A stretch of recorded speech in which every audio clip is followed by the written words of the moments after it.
thème les Américains. Amen. Donc, en train d'adorer avec ce chant-là, je pense que c'est bon mot, Amen. Donc, en train de chanter cela en anglais, donc un esprit d'adoration. Amen. Alors, vous êtes simplement transporté. Amen. Vous voyez, donc, avec les instruments qui accompagnent le tout. Vous voyez, donc, c'est vraiment un chant d'adoration. Vous voyez, donc, oui, comme tout Seigneur. Donc, on livre en fait tout au Seigneur. Amen. Donc, nous sommes simplement bénis. Et ce matin, nous allons parler comme notre administrateur va marquer, on construit le tabernacle vivant du lieu d'habitation du Dieu vivant. Amen. Donc la statue de l'homme parfait. Amen. Donc c'est dans la brochure. La statue de l'homme parfait, parce que c'est l'utilisation qu'on a l'habitude de donner, la statue de l'homme parfait. On dit en fait à l'intérieur de la brochure, vous voyez donc le titre, que le peuple à l'intérieur, il construit le tabernacle vivant du lieu d'habitation du Dieu vivant. Amen. Et Dieu promet l'homme parfait. Amen. Vous voyez l'homme parfait. Et je pense que c'est à cela que nous tous, nous aspirons et c'est ce que tous nous voulons devenir. Vous voyez donc les êtres parfaits. Les êtres parfaits qu'on peut citer, vous voyez donc de façon rapide. On pourrait parler de Jésus-Christ pour commencer. Amen. Donc l'être le plus parfait. Et en second, on pourrait parler d'Adam. Vous voyez donc dans le jardin d'Éden. Amen. Donc, et étant en fait des êtres parfaits. Donc Adam jusqu'à ce qu'il puisse bénéficier. Vous voyez, quand il était dans le jardin d'Éden, c'était simplement un être parfait. Amen. Et en tant que chrétiens croyants, donc nous sommes invités, nous sommes encore appelés donc à être des êtres parfaits. Vous voyez. Donc c'est ce que Dieu veut que nous soyons. C'est à là que Dieu veut que nous parvenions. Et le fait nous a enseigné donc comment est-ce qu'on peut parvenir donc à ce statut d'être parfait. Donc des personnes, des représentants de Dieu, je connais simplement ce thème-là, vous voyez, sont des personnes qui, lorsqu'on regarde, on voit Dieu. Vous voyez, donc vous êtes les représentants de Dieu. Amen. Comme un fils est un représentant de son père. Vous voyez, quand on voit le fils, donc on sait le père qu'on voit. Amen. Vous voyez, donc on ne craint pas.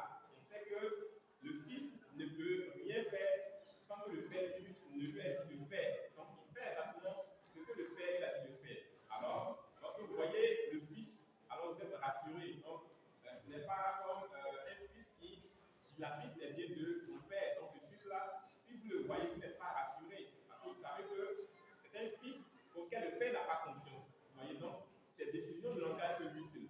Ce qu'il dit pour faire, ça n'engage que lui seul. Vous voyez, donc le père n'est pas forcément d'accord avec ce que ce fils-là est en train de faire. Vous voyez, mais un fils qui est digne, vous voyez, donc qui est vraiment un héritier à qui le père a tout confié. Quand vous êtes dans la présence de ce fils-là, alors vous êtes simplement rassuré. Et c'est ce que Dieu veut que chacun d'entre nous soyons. Vous voyez, il dit des lettres écrites, lues de tous les hommes. Vous voyez, donc des personnes qui le monde regarde, voit, et au travers de ces personnes-là, le monde voit Dieu. Amen. Vous voyez, et si nous sommes des dieux, vous voyez, alors nous sommes des représentants, vous voyez, donc de ce Dieu-là. Vous voyez, et tout ce que nous faisons, donc engage Dieu. Amen. Amen. Comment est-ce que nous pouvons donc parvenir à ce stade-là? Amen. Parce qu'avec l'aide de Dieu, nous allons encore arriver à partir de cette prédication. Parce que le pasteur là, il ne se sent pas bien. Il ne se sent pas bien depuis le vendredi. Donc, il ne se sentait pas bien. Voilà, donc, vu que ça ne va toujours pas, je lui dis très alarmant. Mais il pousse en fait. Vous voyez, donc, il n'est pas le feu, la personne n'est pas descendue. Voilà, donc, vos prières, ça va mieux. Donc, nous devons continuer à prier parce que ça aille complètement avec. Ce qui fait que vous ne le voyez pas là, on est juste. Alors, le test que nous allons prendre, c'est le même test. Je fais qu'on lit ce test-là, et puis on va se rasseoir. Donc, 2 Pierre, chapitre 1, verset 5 au verset 8. 2 Pierre 1, 5 à 8. Donc, c'est le même test qu'on a lu le vendredi.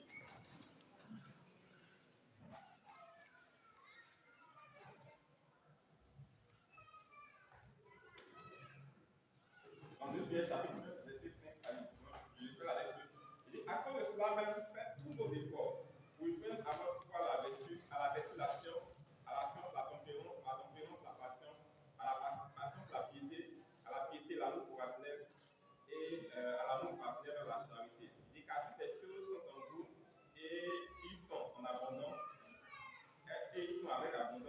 ne vous laisse point oisif, ni stérile, pour la connaissance de notre Seigneur Jésus-Christ. Amen. Donc, il dit sa parole pour que ça soit dans la présence. On va prendre dans le livre de Daniel 1. Donc, je vais commencer donc avant même de toucher le message. Donc, Daniel 1, verset 1, verset 8, verset 17. Et donc, c'est une histoire qu'on connaît tous. On va commencer à lire, d'autant que peut-être on peut l'oublier. Donc, Daniel 1, à partir du verset 8. Amen. Donc, Daniel résolut de ne pas se souiller par les mains du roi. Vous voyez, donc les mains, la nourriture que le roi allait donner. Et par le vin dont le roi buvait. Et il pria le chef des eunuques de ne pas l'obliger à se souiller. Vous voyez? Il vient vite trouver à Daniel faveur et grâce devant le chef des eunuques. Le chef des eunuques dit à Daniel: je crains mon seigneur le roi qui a fixé ce que vous devez manger et boire. Car pourquoi verrait-il votre visage plus abattu que celui des jeunes gens de votre âge? Vous poseriez donc ma tête auprès du roi. Alors Daniel dit à l'intendant à qui le chef des eunuques, à qui le chef des eunuques avait remis la surveillance de Daniel, de Anania, de Michaël et d'Azaria. Il dit: écoute tes serviteurs pendant 10 jours. Vous voyez? Écoute tes serviteurs pendant 10 jours et qu'on nous donne des légumes à manger et de l'eau à boire. Tu regarderas ensuite notre visage et celui des jeunes gens qui mangent les mains du roi. Et tu agiras avec tes serviteurs d'après ce que tu auras. Il leur accorda ce qu'ils demandaient et les éprouva pendant 10 jours. Au bout de 10 jours, ils avaient meilleur visage et plus de bon point que tous les jeunes gens qui mangeaient les mains du roi. L'intendant emportait les mains et le vin qui leur était destiné et il leur donnait des légumes. Amen.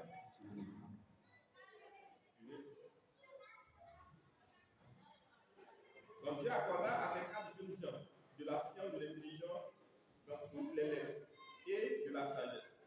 Et Daniel expliquait toutes les visions et tous les songes. Au thème fixé par le roi, pour qu'on les lui amena, le chef des eunuques les présenta à Nebuchadnezzar. Le roi s'entretint avec eux, et parmi tous ces jeunes gens, il ne s'en trouva aucun comme Daniel, Anania, Michaël et Azaria. Il fut donc admis au service du roi. Amen.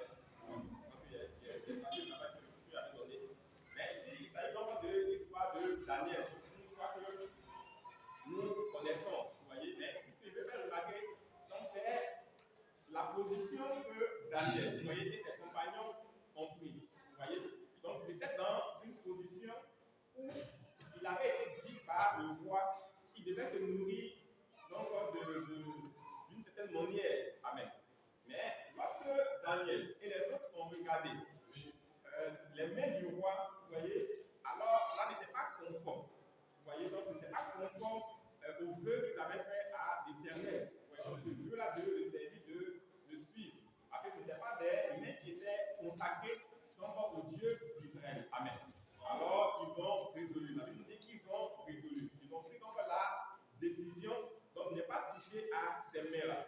Vous voyez, donc c'est comme des personnes qui résolvent. Donc quel que soit ce qui peut arriver, donc de rester attaché aux choses de Dieu. Vous voyez. Amen. Amen. Et alors, quand ils ont résolu de ne pas toucher aux mains du roi, alors ils ont posé une autre condition. Amen. Je pense que cette condition-là, si chacun d'entre nous la faisons, ce n'est pas évident que nous soyons comme Daniel. Vous voyez. Au contraire, de nos jours, une personne qui mange, vous voyez ce genre de choses-là, c'est cette personne-là qui est dans bon point. Vous voyez, qui a une forme. Vous voyez. Par contre, si vous prenez une personne qui est végétarienne, vous allez voir que la personne va l'écrire. C'est ça. Vous voyez. Donc, en réalité, ce sont des choses qui ne font pas grossir. Amen. Pas grossir, ce n'est pas être en bon point, mais ça donne la bonne santé. Amen. C'est ce que les scientifiques disent. Mais le roi, lui, n'a pas demandé des personnes qui sont en bonne santé. Il veut des personnes qui soient en bon point. Donc, quand on leur regarde, amen, elles sont des personnes qui sont bien bâties, qui ont Amen. Mais Daniel défie en fait Denis, vous voyez, il défie la nature. C'est ça. Amen. Amen. Donc, il défie Dieu lui-même. C'est ça. Amen. Amen. Parce que Dieu dit qu'ils ne doivent pas en fait manger de ces mets-là. Ça, c'est la recommandation qu'ils ont reçue du Seigneur. Donc, s'ils ne doivent pas manger de ces mets-là, et qu'ils doivent manger donc, de ce que Dieu leur a recommandé de manger, donc il faudrait qu'ils puissent relever le défi et être exactement comme le roi veut qu'il soit. Amen. Vous voyez? Alors, il donne alors le défi. Il vous dit au bout de 10 jours, amen. Alors, je vais nous comparer donc, avec ces jeunes, avec ces personnes qui vont manger des mets du roi. Amen. Amen. Vous voyez, ce n'était pas évident que la chose soit ici. Parce que ce qu'ils mangeaient, en réalité, ils ne pouvaient pas les prendre ici. Vous voyez?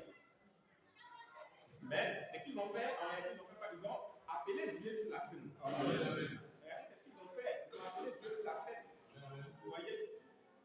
Et lorsque nous sommes dans des situations et que cette situation nous dépasse, en réalité, c'est ce que nous devons faire. Vous voyez? Nous devons pouvoir remettre en fait la chose entre les mains de Dieu. Amen. Vous voyez? Que lui, il puisse venir sur la scène et s'occuper de la chose. Amen. Mais le plus souvent, ce qu'on fait quoi? On réunit. Vous voyez? On réunit, on fait prendre position donc pour ces choses-là. Mais quand bien même que nous savons que ce sont des choses en fait qui ne sont pas à la gloire du Seigneur.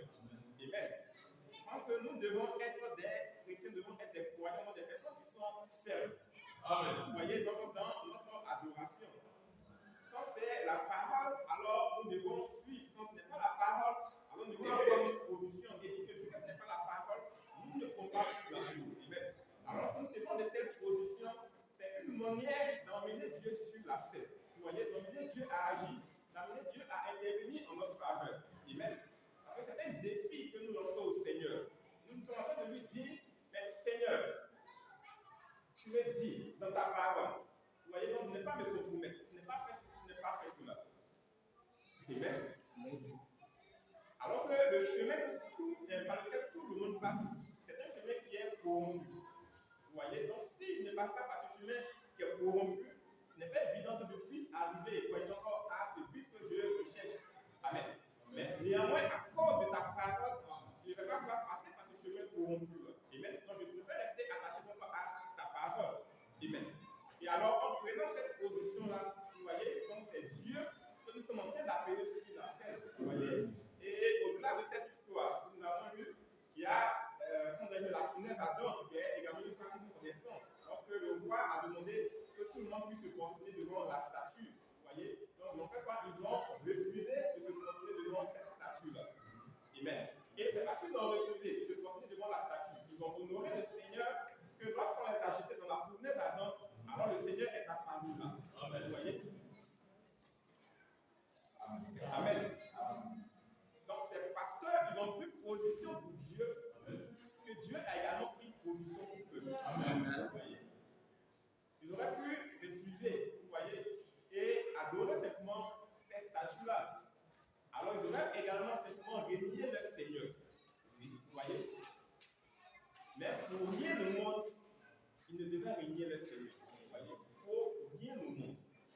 Ils devaient garder leur position, malgré les difficultés. Quel que soit ce qui pouvait arriver, quel que soit ce qui pouvait se passer, ils devaient garder leur position. Vous voyez? Et un chrétien, c'est cela. Il doit garder sa position. On a également la fausse, Daniel qui a été cité pour la fausse union. Alors, c'est dit que le roi avait pris ce décret-là pour dire que c'est seulement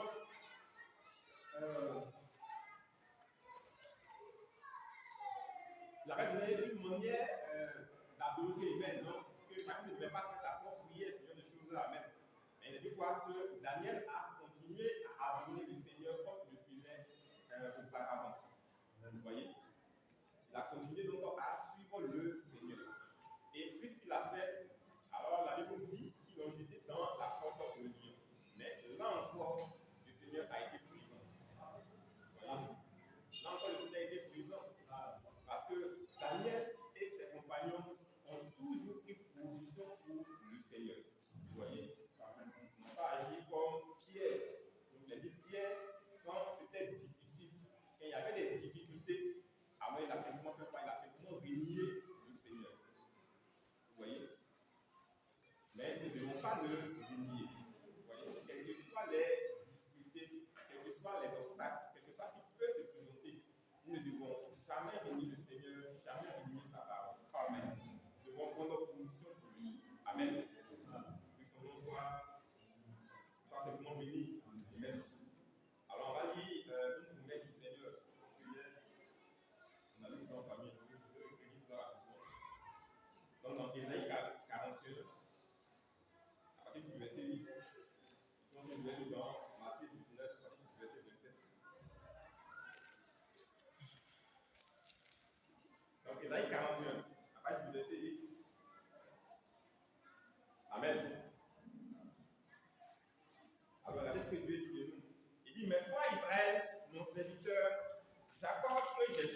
fois que j'ai pris aux extrémités de la terre et que j'ai appelé une contrée lointaine, à qui j'ai dit, tu es mon serviteur, je te choisis et ne te rejette point.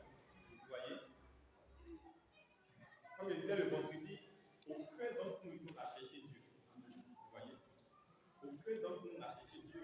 Donc c'est Dieu qui nous a cherché et qui nous a prouvé. Amen.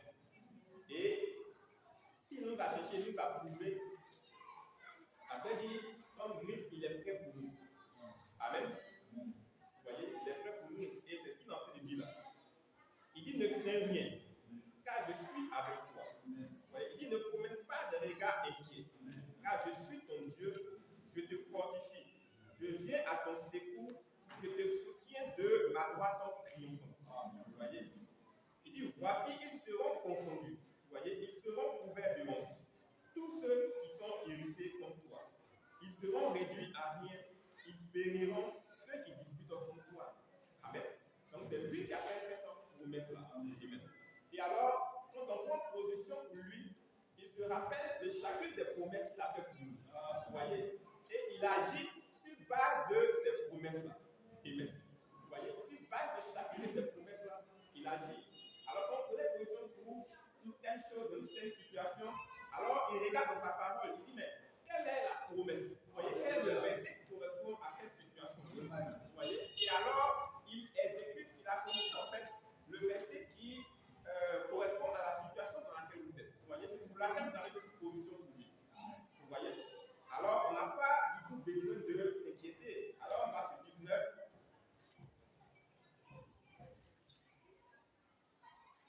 verset 29.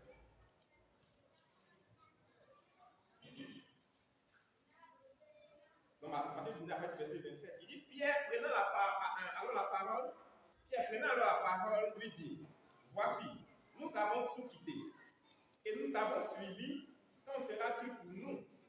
Jésus leur répondit, je vous le dis en vérité, quand le Fils de l'homme, au renouvellement de toutes choses, sera assis sur le trône de sa gloire, il dit, vous qui m'avez suivi,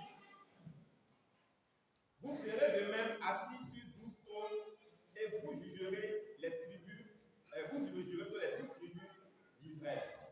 Et quiconque aura quitté à cause de mon nom ses frères, ou ses sœurs, ou son père, ou sa mère, ou sa femme, ou ses enfants, ou ses terres, ou ses maisons, recevra quoi? Le centuple et héritera de la vie éternelle. Vous voyez? Donc ça, c'est une autre promesse. Donc il fait quoi encore à son épouse, à ses enfants que nous sommes. Quiconque aura quitté ces choses-là, il va recevoir quoi? Il va recevoir cela en centuple. Vous voyez? Il va recevoir aujourd'hui ici sur la terre. Et ensuite, il va hériter le royaume des cieux. Vous voyez? Alors, nous ne devons pas mener des regards inquiets. Vous voyez? Nous ne devons pas mener des regards inquiets. Tout est sous contrôle. Amen. Tout est vraiment sous contrôle. Il faut que nous apprenions à faire confiance au Seigneur, que nous apprenions à faire confiance à Dieu même. Amen. De deux, un croyant doit être une personne persévérante.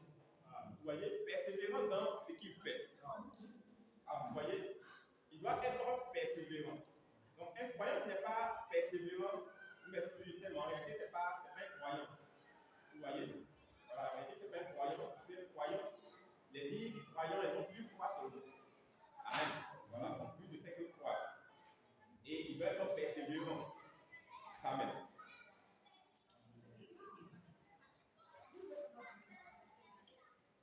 Donc, on appelle l'exemple, c'est simplement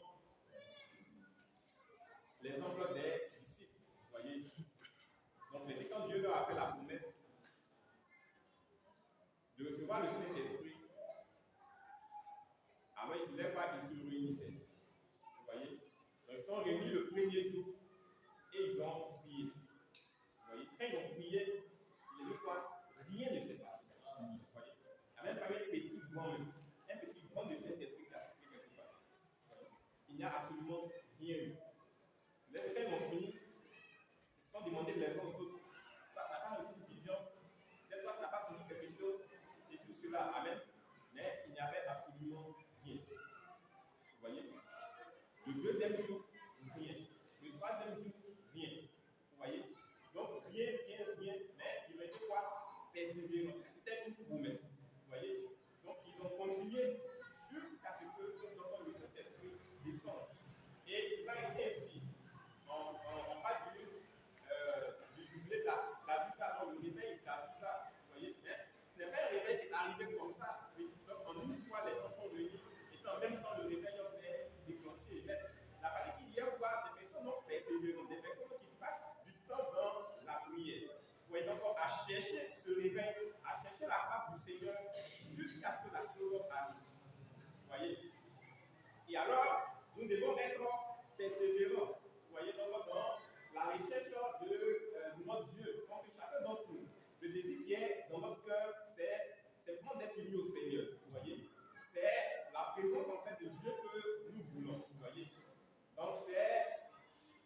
l'exemple du prophète lui-même. Vous voyez, donc il essaie de nous montrer comment est-ce que lui possède pouvoir trouver notre Dieu. Amen. Vous voyez, comment est-ce qu'il possède pouvoir trouver Dieu. Alors, il y a un paragraphe 43 que j'ai marqué là. Donc, par rapport à 47, on dit à 47. Alors, on va du paragraphe 43. Il dit un jeune homme m'a demandé l'autre jour, Frère Branham, pensez-vous que je devrais épouser telle et telle jeune fille? Il dit, j'ai dit, quelle importance a-t-elle pour vous? Il a répondu, oh là là, qu'est-ce que je l'aime. J'ai dit, eh bien, si vous ne pouvez pas vivre sans elle, alors vous feriez mieux de l'épouser. Mais si vous pouvez vivre sans elle, vous feriez mieux de ne pas le faire. Vous voyez? Donc, il prend en fait les hommes naturels et vous allez voir qu'il va typifier cela encore à l'exemple spirituel. Donc, il dit tout simplement un homme dont il désire se marier, il recherche une femme. Alors, il dit il faut qu'il trouve une femme sans laquelle il ne peut pas vivre. Vous voyez? Alors, quand tu regardes sa femme, il sait que sans elle, il ne peut pas vivre. Donc, il aime vraiment. Et c'est de même en fait pour la femme. Donc, quand elle regarde son mari, alors sans lui, elle ne peut pas vivre. Vous voyez, donc elle l'aime réellement. Alors, le fait dit, s'il arrivait à une situation où l'homme, pendant qu'il est en train de rechercher sa femme, il se rend compte qu'il peut vivre sans elle, alors le fait dit, c'est mieux de ne pas faire, c'est mieux de ne pas l'épouser. Vous voyez, donc ça fait dire qu'elle n'est pas faite pour lui. Et il arrivait qu'elle également, elle peut vivre sans lui. Vous voyez, donc ce n'est pas un amour qui est ardent, qui brûle vraiment dans son cœur. Alors, il dit, elle ferait mieux donc, de ne pas accepter son jeu, elle ferait mieux de ne pas l'épouser. Vous voyez? Il dit, mais si vous risquez d'en mourir, vous voyez, il dit, vous feriez mieux d'aller de l'avant que de vous marier. Il dit, donc, ce que j'essayais de lui faire comprendre, c'était ceci. C'est que si vous l'aimez tellement, vous voyez, alors vous devez donc la marier. Maintenant, peut-être si on va ouvrir une petite parenthèse sur cela, c'est que le fait que nous recommandons de ne pas marcher selon l'aspect spirituel, selon l'aspect physique. Vous voyez donc les choses que nos yeux voient, l'apparence, vous voyez, donc d'une certaine autre personne. Et c'est justement pour éviter de marcher selon l'apparence. Vous voyez que la fréquentation a été instaurée. Vous voyez, donc avec la fréquentation, donc cela nous permet de réellement connaître une autre personne. Vous voyez, de savoir réellement ce que cette personne-là est. Et alors, dans la fréquentation, on saura si réellement on aime la personne ou si on ne l'aime pas. Alors, paragraphe 44, il dit, eh bien, en ce moment, avant d'être marié, il dit, tout est bien. Tout est beau. Mais une fois marié, il dit le labeur et les épreuves de la vie commencent. C'est à ce moment-là que vous devez être tellement amoureux que vous vous comprendrez l'un l'autre. Vous voyez? Quand elle vous décevra, ou que vous la décevrez, il dit vous continuerez à vous comprendre. Amen. Amen. Alors la chose spirituelle, il dit c'est ainsi avec notre Christ. Voyez-vous? Il dit nous devons être tellement amoureux de lui que lorsque nous demandons quelque chose et qu'il ne nous le donne pas, cela ne nous ébranle pas du tout. Vous voyez? Pourquoi? Parce que nous l'aimons tellement et nous savons que s'il ne nous donne pas, c'est qu'il a une raison pour laquelle il ne nous donne pas cette chose-là. Amen. Vous voyez? Parce qu'on l'aime tellement. Vous voyez? Il dit, c'est ainsi que notre amour doit être avec notre Christ. Il dit, vous voyez pourquoi? Et la seule manière pour vous de faire ceci, il dit, c'est de devenir participant de sa nature divine. Voyez? Alors vous comprendrez la raison pour laquelle il ne peut pas vous le donner. Amen. Donc le prophète, en ce matin, nous invite à devenir participants de la nature divine. Vous voyez, participants de la nature divine, pas des spectateurs. Donc un spectateur, c'est une personne qui arrive au loin et puis qui regarde. Amen. Mais il dit que nous ne devons pas être des spectateurs, nous devons des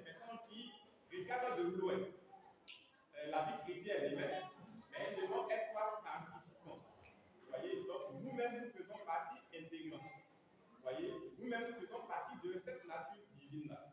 Mais pas les personnes qui regardent. C'est qu'on va regarder la sœur Clément. Amen. Donc, Dieu qui est en train de marcher. Donc, sœur Clément qui est Dieu. Amen. Qui est en train de marcher et le soi-disant croyant, lui, le fait de regarder la sœur Clément en train d'agir. Amen. Le fait de dire non, ce n'est pas ainsi. Amen. Et de la même manière qu'elle est participante, de la même manière nous, ici présents, devons être également participants. Vous voyez, nous devons être des dieux, même des représentants, donc de ce Dieu-là ici sur cette terre-là. Amen. Que tout le monde soit béni. Amen. Alors, pas dans au paragraphe, c'est ce que nous faisons.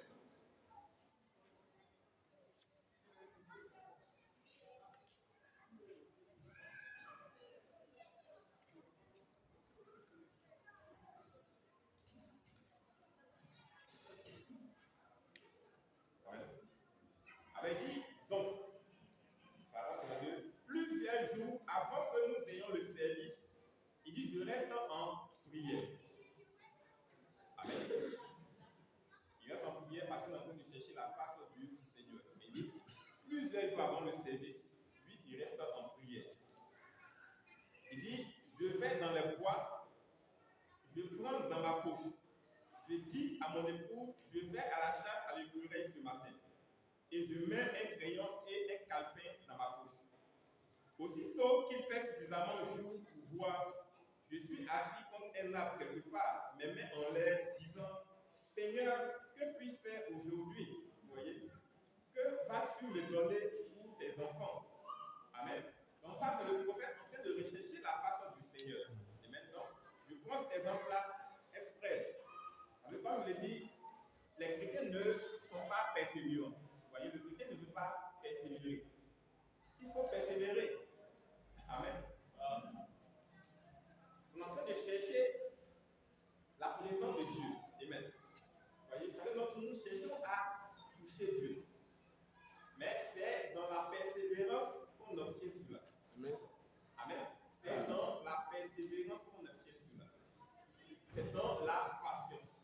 Vous voyez, il compte beaucoup Dieu. Si on est pressé, on ne peut pas trouver Dieu. Ça, c'est pas possible.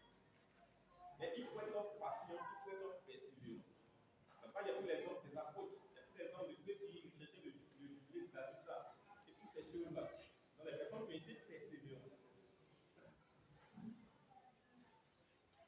Seigneur, que puis-je faire aujourd'hui? Que vas-tu me donner pour tes enfants?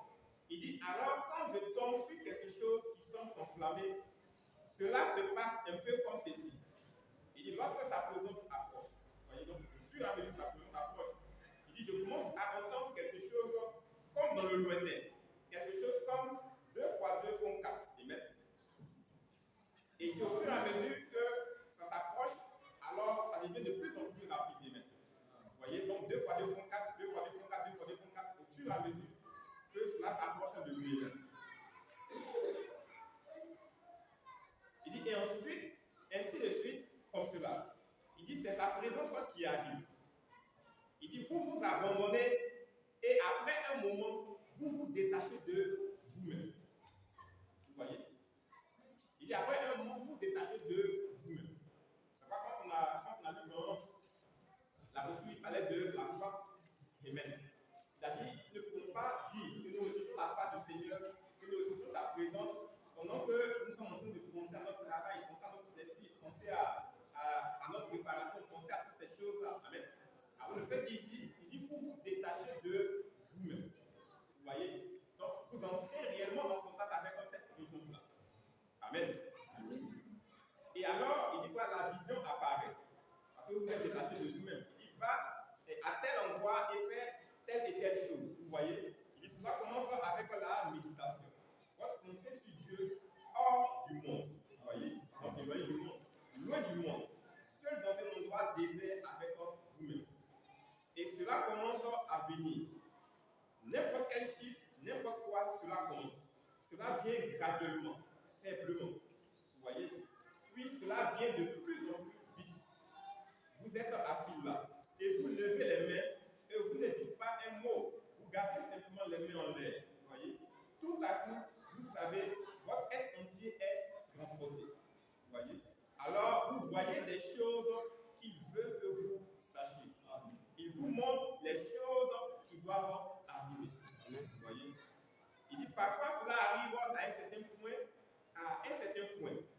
cela s'arrête, cela ne se transforme pas en une vision, alors les passages d'écriture commencent à affluer. Vous voyez, je saisis mon crayon afin de ne pas l'oublier et je l'écris. Je l'écris, puis quand je rentre à la maison, je fais cela et je l'étudie. Et parfois cela me semble dénué de sens quand je regarde cela à nouveau. Vous voyez, donc c'est progressivement. Vous voyez, c'est progressivement. Amen. Donc en étant dans la disposition, en étant des personnes qui recherchent réellement la chose. Alors, de façon progressive, donc le Seigneur se révèle à nous, de façon progressive, le Seigneur vient à nous, il est prouvé par nous, donc jusqu'à ce que la chose réelle soit. Amen. Donc que son nom soit simplement béni. Alors, pour venir donc au message de ce matin, amen. Donc, construire le tabernacle de Dieu. Donc, le tabernacle vivant de l'habitation donc du Dieu vivant. Donc, ici, il s'agit d'un tabernacle qui est vivant. Pas un tabernacle qui est mort, mais un tabernacle qui est vivant. Donc, dans lequel le Dieu vivant donc, vient pour habiter. Comment est-ce qu'il vient pour habiter dans ce tabernacle-là? Donc, au travers du Saint-Esprit. Amen.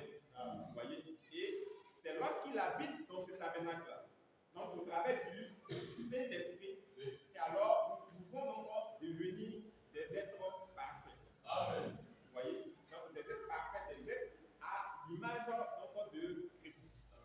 Amen. Donc ce que Dieu recherche et ce que Dieu veut que nous soyons. Amen. Amen. Amen. Alors le prophète nous donne le processus. Parce que c'est un processus jusqu'à ce que nous arrivions là. Vous voyez? Et le problème que les croyants, que nous avons souvent, est que nous ne procédons pas de la bonne manière. Vous voyez? De la manière correcte. Et ne pas procéder de la manière correcte. Alors, arrive un fait que plutôt nous montrons le but. Vous voyez, que nous voulons atteindre. Alors ici, le prophète va nous montrer pas à pas donc, le processus. Comment est-ce que nous devons faire donc, pour arriver jusqu'à cette statue-là. Amen. Donc si je devais étudier donc, toute cette brochure-là ce matin, peut-être qu'on allait prendre beaucoup de temps. Vous voyez. Mais on va démarrer, on va commencer. Amen. Donc si on a saisi ce que le prophète dit aujourd'hui, je pense qu'au fur et à mesure, donc on va avancer, on va évoluer et on essaiera d'ajouter d'autres choses. Amen. Amen.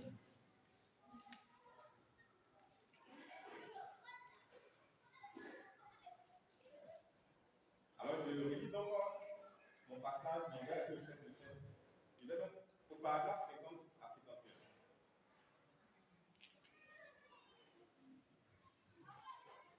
Donc on va beaucoup lire.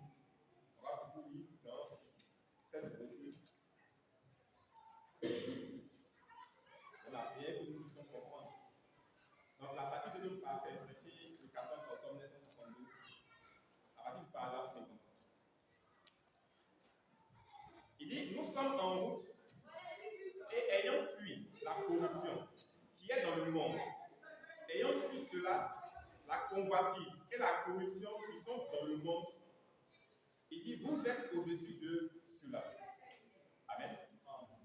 Parce que si nous venons dans la maison du Seigneur, parce que nous avons étudié le monde, vous voyez, les choses qui sont dans le monde, ces deux choses-là, et nous avons vu que nous ne pouvons pas avoir la vie dans ces choses-là.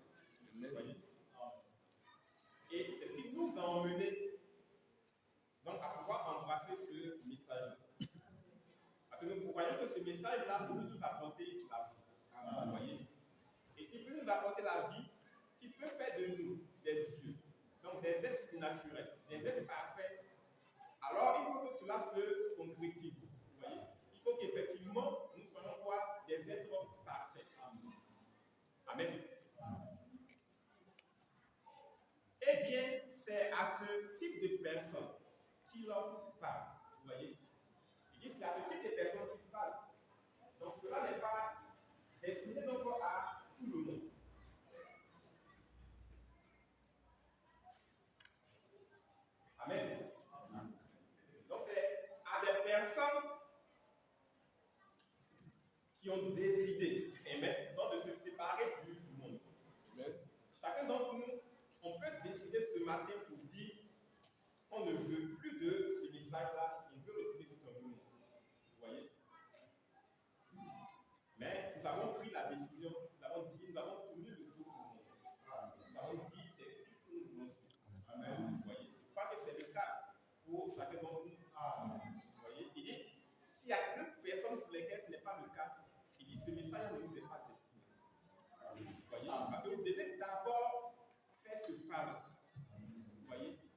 pas de prendre cette décision-là.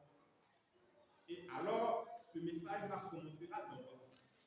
Vous voyez? Mais si vous n'avez pas encore fait ce pas, vous n'avez pas encore pris cette décision-là, alors ce message-là ne peut pas commencer pour vous. Ce n'est pas possible. Donc, eh bien, c'est à ce type de personne qu'il parle. La personne qui a fui ces choses. Voyez-vous, la corruption qui est dans le monde. Vous voyez? Et ici, maintenant, le passage de Pierre, il dit, à cause de cela même, faites tous vos efforts pour joindre à votre foi la vertu. Amen. À la vertu, la science. Amen. À la science, la tempérance. Amen. À la tempérance, la patience. À la patience, la piété. À la piété, l'amour fraternel. À l'amour fraternel, la charité. Et finalement, il dit, maintenant, il nous a donné ici un aperçu de ce qu'il faut faire. Vous voyez? Et savoir comment le faire. Maintenant, comme je l'ai dit, nous essaierons tous de nous approcher de Dieu. Amen. Amen. Vous voyez? Nous essaierons tous de nous approcher de Dieu. Donc, de nous approcher de lui pour atteindre quel but? Le but de fusionner avec lui. Vous voyez? Le but de fusionner avec le Saint-Esprit. Amen. Il dit, c'est pourquoi j'ai choisi ce message ce matin pour l'église. Sachant que les gens voyagent. Vous voyez? Alors le prophète ne veut pas être un hypocrite. Il dit, hier soir j'ai dit, combien ici viennent de l'extérieur? N'est-ce pas? Environ 98% des gens viennent de l'extérieur. Il dit, combien ici viennent de 150 km? Eh bien, je pense que cela dépassait les 80%. Vous voyez? Donc, des personnes qui, tellement qu'ils aimaient le Seigneur, pouvaient parcourir par des milliers de kilomètres, des centaines de kilomètres pour pouvoir venir dans la maison du Seigneur. Vous voyez?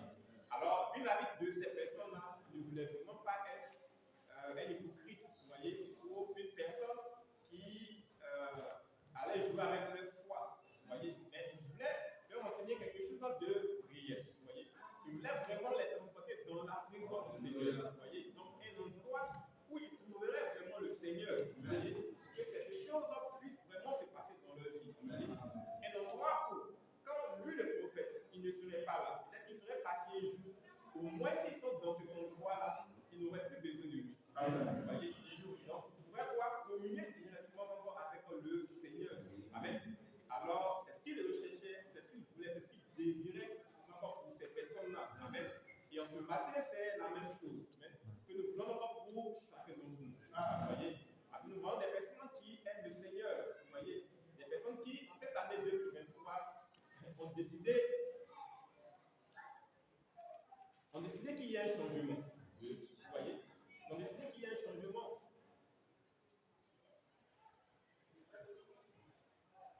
Vous voyez, un changement par rapport à 2022.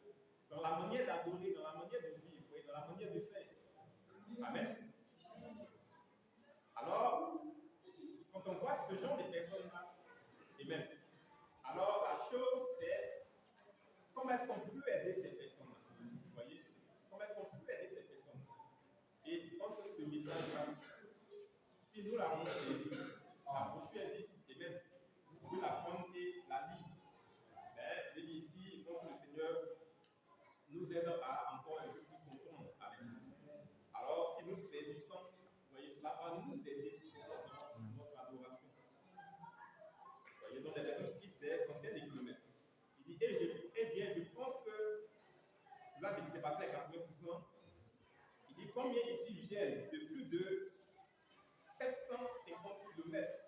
Il dit, et près du tiers des gens étaient ici venant de 750 km. Amen. Il dit, pensez-y, ces gens qui voyagent, eh bien, ces gens ne viennent pas à l'église comme cela, simplement pour être vus. Vous voyez?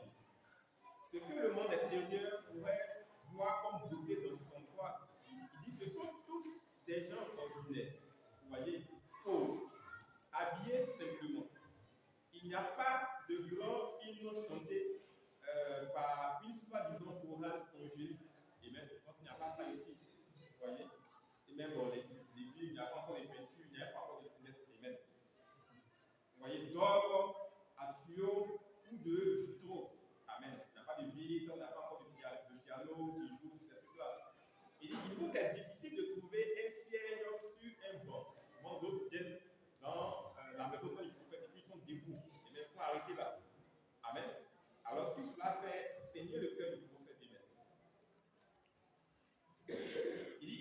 pas pour une telle chose, mais ils viennent parce qu'à l'intérieur d'eux, il y a quelque chose qu'ils voient, une beauté que l'œil naturel ne voit pas. Vous voyez?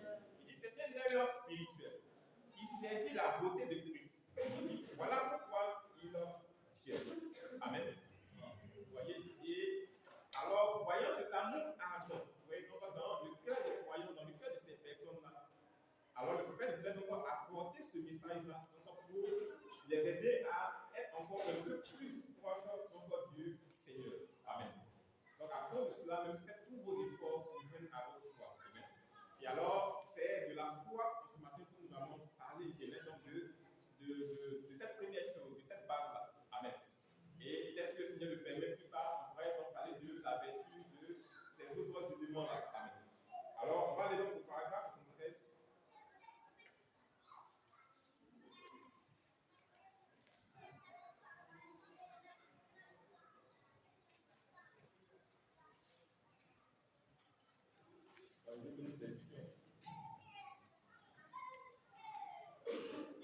Alors, si vous êtes fatigué, vous pouvez vous lever. Alors, vous tenez debout, vous pouvez juste sortir un peu, aller marcher pour revenir. Alors, paragraphe 73, il dit alors, Dieu est devenu chair et a habité parmi nous, sous la forme de Jésus-Christ, son Fils, sa création. Alors, ce Fils qu'il a donné, sa vie et la cellule sanguine de Dieu fut brisée afin que la vie puisse sortir du sang pour venir à nous. Amen. Donc il dit en fait c'est par là que nous sommes trouvés. Parce qu'en fait Dieu nous a vu, nous a aimés, donc il a donné son Fils, donc Jésus-Christ. Amen. Et le fait qu'il soit mort sur la croix, que son sang soit coulé, amen. Donc c'est à partir de là en fait que nous pouvons avoir la vie. Donc depuis en fait notre Dieu, Saint-Esprit, amen. Amen. Il dit afin que la vie puisse sortir du sang pour venir à nous. Vous voyez, 114, il dit à travers ce sang, nous sommes purifiés. Et maintenant, notre sang, notre vie, qui est venue suite à un désir sexuel, il dit cela a été emmené, notre vie dans le monde. Le sang de Jésus-Christ nous purifie, il change notre nature. Vous voyez, en envoyant sur nous le Saint-Esprit.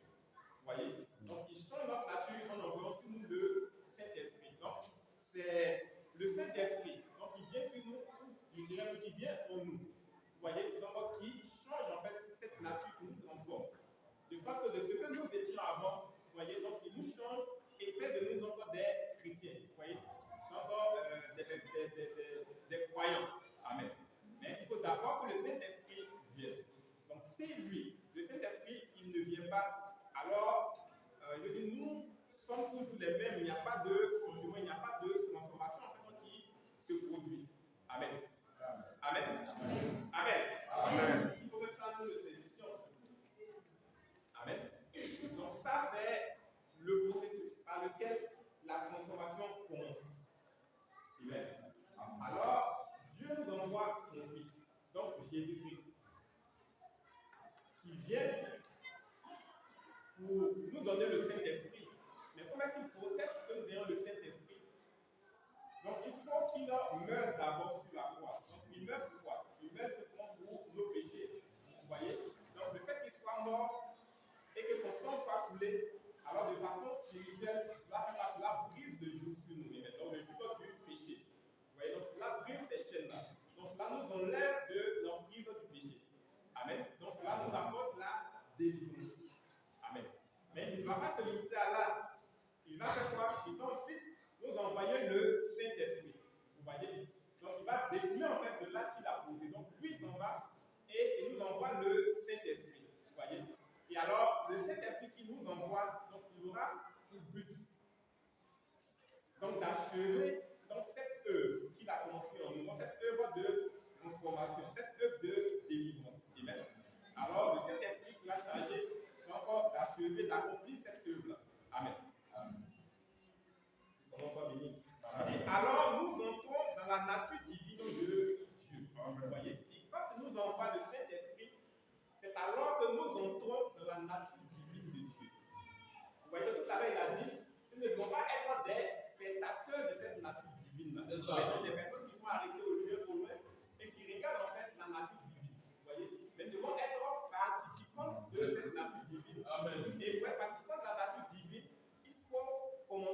a le Saint-Esprit. Amen. Vous voyez? Alors le Saint-Esprit vient, il habite en vous. Et c'est lui qui vous rend participant de la nature divine. Donc, tant qu'il n'est pas là, alors vous n'êtes pas encore un participant. Vous voyez, vous êtes un spectateur. Vous voyez, donc vous regardez les autres participants de cette nature-là en train de vivre, en train de manifester en fait cette nature divine-là. Vous voyez, mais il ne veut pas que nous soyons des spectateurs. Il veut que nous soyons participants de cette nature divine-là. Amen. Et c'est au travers du Saint-Esprit que nous devenons participants de la nature divine. Amen. Amen. Amen. Amen. Amen. Alors cela est quelque chose de profond. Amen. Parce que être participant de la nature divine, cela va jusqu'à nous comparer à Christ. Amen. Cela va jusqu'à nous comparer à Christ. Cela va jusqu'à nous comparer à Adam, lorsqu'il était dans le jardin d'Éden. Vous voyez donc Adam avant la chute. Quand on parle de nature divine, donc c'est jusqu'à ce stade-là.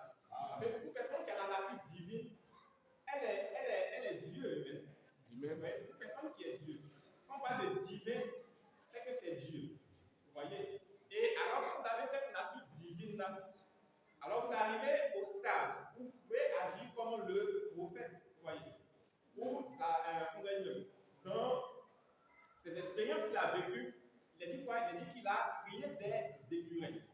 Vous voyez? Donc une personne naturelle, une personne normale, une personne qui n'a pas cette nature divine-là, ne peut pas produire ce genre de choses-là. Vous voyez? Il faut avoir la nature divine pour pouvoir crier. Il n'y a que Dieu seul qui peut crier. Amen. Ça nous le savons. Et il dit, celui qui nous emmène jusqu'à cette nature divine-là, c'est le Saint-Esprit. Amen. Amen. Amen. Amen. Amen. Alors, aspirer à cette nature divine-là, vous voyez, aspirer à être comme des dieux, c'est aspirer à recevoir le Saint-Esprit. Vous voyez? Alors, quand vous l'avez, alors vous n'êtes plus inquiet. Parce que vous passez du stade naturel à un stade d'être spirituel. Vous voyez? Donc, une personne qui ne vit plus en fait dans le naturel. Vous voyez, il n'agit plus selon les choses naturelles, selon ce qu'il voit. Vous voyez, mais il devient en fait un être spirituel. Vous voyez, donc il vit au-dessus du naturel. Amen. Et je crois que c'est à cela que nous tous nous aspirons. Vous voyez, et par c'est ce que nous désirons tous, nous tous qui sommes là. Amen. Amen. Alors que ce nom soit béni.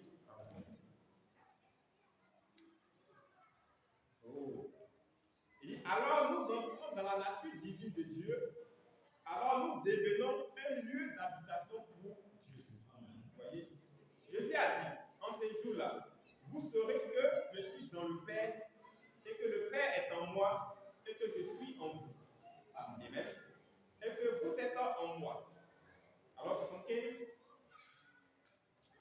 vous voyez, vous saurez de quelle manière Dieu est dans son Église. L'Église est maintenant censée prendre la place de Christ. Vous voyez? Il dit, l'Église est censée prendre la place de Christ. Donc, chacun d'entre nous, nous sommes censés prendre la place de Christ. Et si nous sommes censés prendre la place de Christ, nous sommes censés faire comme Christ. Nous sommes censés agir comme Christ. Nous sommes censés vivre comme Christ. Vous voyez? C'est ça, en fait, prendre la place de Christ. Amen. Amen. C'est ça, quand il prend la place de Christ, c'est ça. Christ n'est pas là, il n'est plus là. Mais quand je regarde le frère, quand je regarde la sœur, je vois Christ. Vous voyez? Je vois Christ. Il dit, c'est ce que nous sommes censés faire. C'est à ça que Dieu nous appelle. C'est à là que Dieu veut que nous arrivions, que nous parvenions. Amen. Donc, être comme Christ.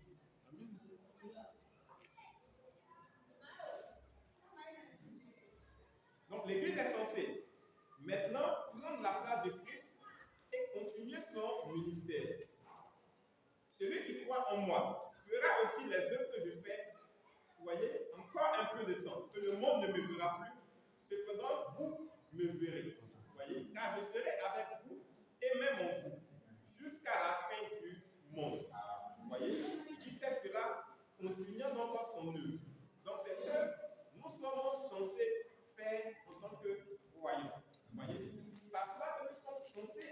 aspirer. Vous voyez, c'est ce que nous devons désirer, c'est ce que nous devons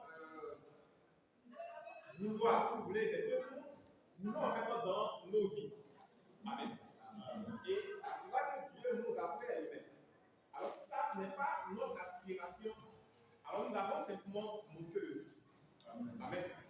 Donc ça doit être notre aspiration. Vous voyez, quand vous vous réveillez chaque matin, vous voyez, vous avez peut-être que vous vous souciez peut-être des choses à la maison, vous vous souciez peut-être de beaucoup de choses. Amen.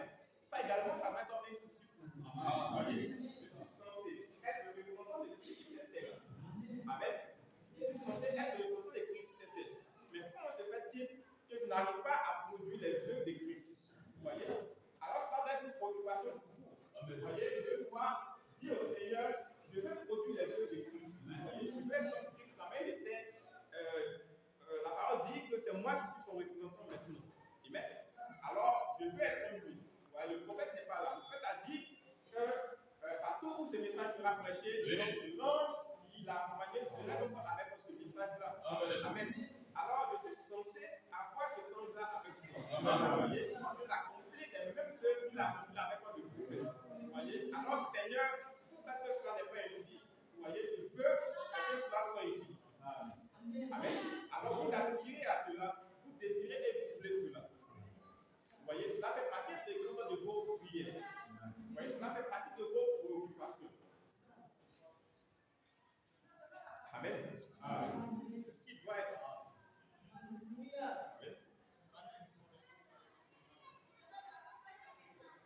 Amen. Alors, on va avancer pour le paragraphe 25.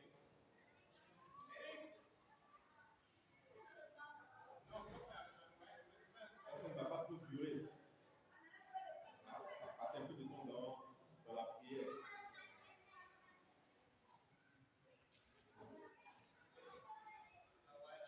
Vous voyez? Alors, si tous ces éléments que Pierre a cités, nous ajoutons à notre foi, à la vertu, la connaissance, au fur et à mesure. Alors, si tous ces éléments-là sont dans le foyer, vous voyez, donc il atteint en fait un stade parfait. Vous voyez, donc le stade internet qui est parfait. Amen. Et alors, le prophète nous ramène quelque part au paragraphe 85. Il dit maintenant, il y a des gens, comme nous le remarquons ici, il a dit, premièrement, nous avons la foi, la vertu, la science, la tempérance, la patience, la bonté ou la piété et l'amour fraternel. Très bien. Il dit l'affection fraternelle, puis ajouter l'amour. Il dit laissez-moi lire ceci à nouveau, afin que vous soyez certains de bien le saisir. Nous allons commencer au verset 5. À cause de cela même, faites tous vos efforts pour joindre à votre foi la vertu, à la vertu la science. Amen.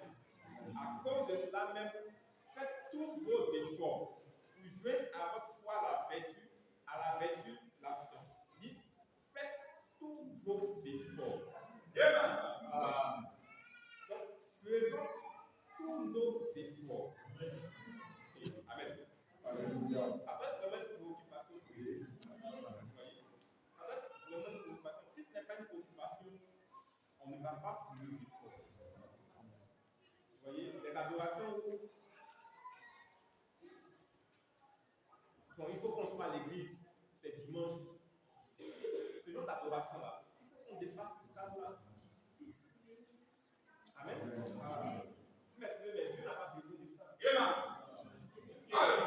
Si vous dites que comme c'est dimanche, il faut que je sois à l'église. Ça veut dire si vous restez à la maison, ça ne va pas faire chose pour Dieu. Ça ne va rien dire. C'est comme si c'est la même chose. Vous êtes là, vous n'êtes pas là. C'est la même chose pour Dieu. Vous voyez? Ce n'est pas une question de comme c'est dimanche, comme c'est mercredi, comme c'est vendredi, il faut que je sois là. Amen. Mais c'est une question de soif qui qui doit vraiment naître dans notre cœur. La soif doit vraiment naître dans notre cœur. Cette soif de rencontrer le Seigneur, cette soif de l'expérimenter. Cette soif du remplissage. Cela doit être vraiment dans notre cœur. Cette soif de voir les choses de Dieu être manifestées. Ça doit être dans notre cœur. Et c'est ce qui doit nous emmener dans la maison du Seigneur.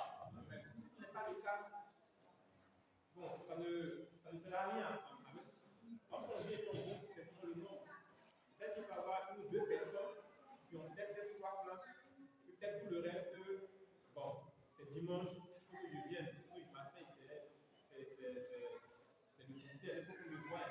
Si on ne le voit pas, les gens vont m'appeler. Vous voyez, ils vont dire, mais ouais, tu n'as pas dû à l'église. Ou bien peut-être que les gens vont m'expliquer, ils vont dire, mais le frère, il n'est pas à l'église, mais la femme n'est pas à l'église.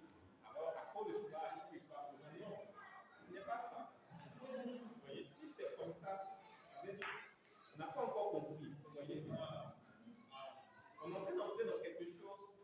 Il faut que nous ayons tous la même vie. Il faut que nous tous saisissions cela. Vous voyez, quand nous allons saisir cela, vous allez voir que quelque chose va se passer. Vous voyez, quelque chose va se passer. Pour cette question de soif, vous voyez, on désire réellement la présence du Seigneur. Vous voyez, on veut être des dieux. Vous voyez, on veut être des dieux. Vous voyez, des dieux sur la terre, des représentants de Dieu sur la terre. Vous voyez, c'est à ça que Dieu nous appelle. Donc, tant qu'on n'est pas représentant de Dieu sur la terre, ça doit nous faire mal. C'est ça. Vous voyez, ça doit nous faire mal. Mais pour à ce stade où je ne suis pas un représentant de Dieu sur la terre. Vous voyez, et il faudra nous emmener à crier au Seigneur. Vous voyez, à lui dire que c'est sa promesse. Vous voyez, il a dit que nous devons être ses représentants. On vient de le lire. Vous voyez, on vient de le lire. Il dit que la nature divine, c'est à nous qui destinons cela. Nous qui sommes des chrétiens. Vous voyez, donc sur cette terre-là, il veut que nous ayons cette nature divine. Vous voyez, afin de reproduire la même chose que Christ a fait. Vous voyez, reproduire la même chose. La même chose que le Christ a fait, reproduire la même chose. Amen. C'est ce qu'il veut, c'est ce qu'il attend de nous. Et cela, il faut que nous le saisissions et que cela soit également une aspiration pour nous. Vous voyez, que cela soit important pour nous. De pouvoir recevoir cette nature divine. Vous voyez, au point d'être identifié à Dieu, le Seigneur. Amen. Amen. Alors que le Seigneur nous aide. Vous voyez. On va aborder dans le même sens que le théâtre le dimanche passé. Amen. Amen. Donc si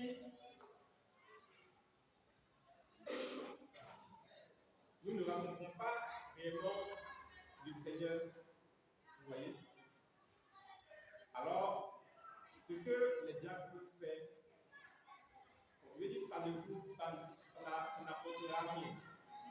Vous voyez, ça n'apportera rien. Parce que le diable, ce qu'il peut faire, c'est juste vous appeler.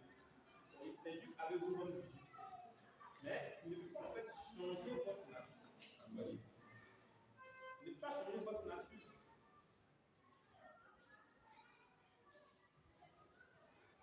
Si vous avez besoin, si vous avez un besoin, peut-être que vous avez un problème, vous voyez, l'Église va vous tirer pour vous. Amen. Va vous tirer pour vous. Si c'est un besoin de nourriture, comme s'il y a des frères qui déposent chaque mois quelque chose, vous voyez, donc on va vous remettre cela. Mais est-ce que c'est de cela que le Seigneur parle? Est-ce que c'est de cela qu'on a besoin? Vous voyez? Est-ce qu'en réalité c'est de ça qu'on a besoin? Est-ce qu'on a besoin de qui? Est-ce qu'on a besoin qu'on nous appelle? C'est pas de ça qu'on a besoin. On a besoin de quelque chose de réel. Comme ce enfant junior qui dit, je n'ai pas besoin d'un feu qui est peint. Vous voyez? Je n'ai pas besoin d'un feu qui est peint. Je n'ai pas besoin d'un Dieu visible. Il dit non, Dieu est là, il est au ciel.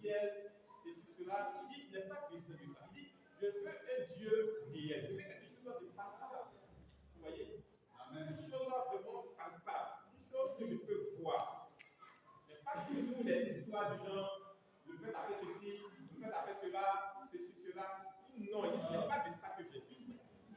Je veux quelque chose de réel. Si c'est un feu, je ne veux pas un feu qui est dessiné, je veux un feu qui brûle. Voyez, un feu qui brûle. Un feu qui est là réellement, pour quand je mets ma main, ça me brûle. Ce n'est pas un feu qu'on a dessiné, je touche et puis ça ne me fait rien. Non, un feu qui est froid. Un autre feu, ça. Il dit, je ne veux pas de ce genre de feu. Amen.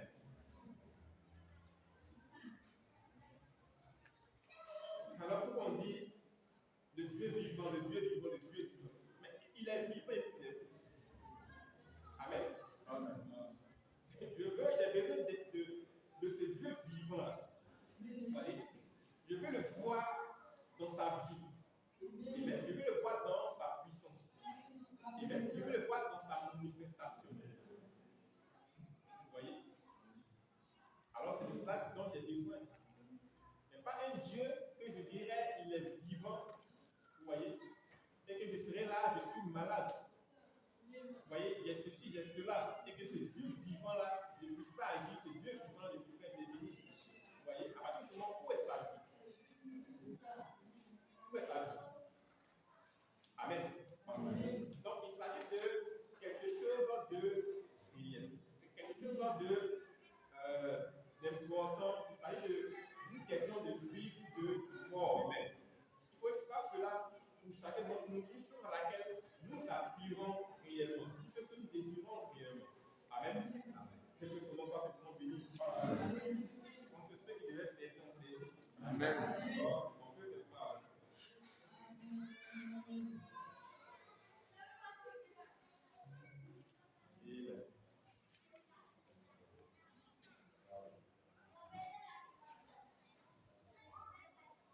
Laissez-moi lire ceci à nouveau, afin que vous soyez certains de bien le comprendre. Je pense que j'ai déjà lu ça, chapitre 86.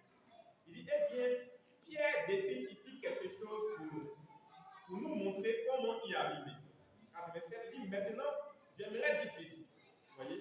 Il dit, il y a des gens qui ont une portion de cette vertu,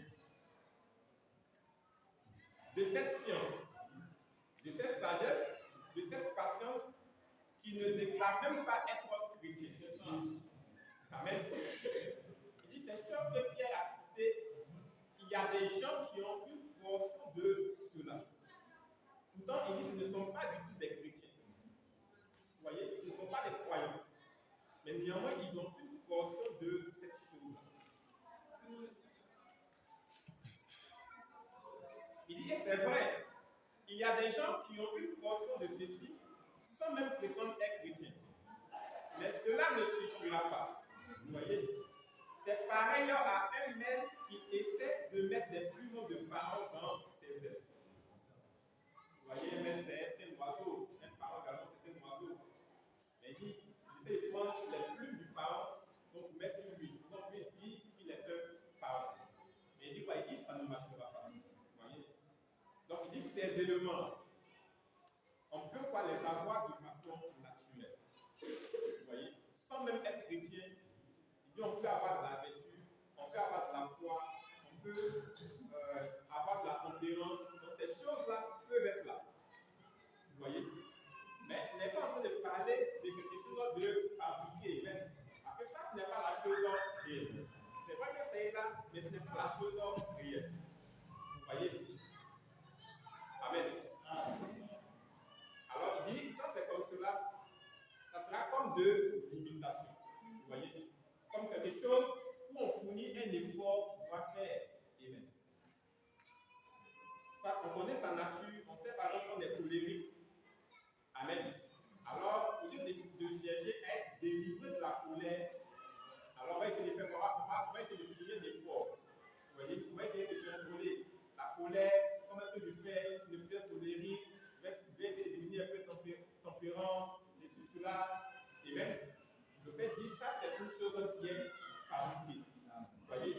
C'est comme un oiseau qui n'est pas un oiseau, qui n'est pas une la nature d'un autre oiseau, et puis qui prend ses plumes pour mettre sur lui. On dit qu'il est cet oiseau-là. Comme peut-être un corbeau, et puis nous coulons, le corbeau, il prend les plumes de colombe, et puis met sur lui. Il met partout, il met. Donc on peut dire qu'il est une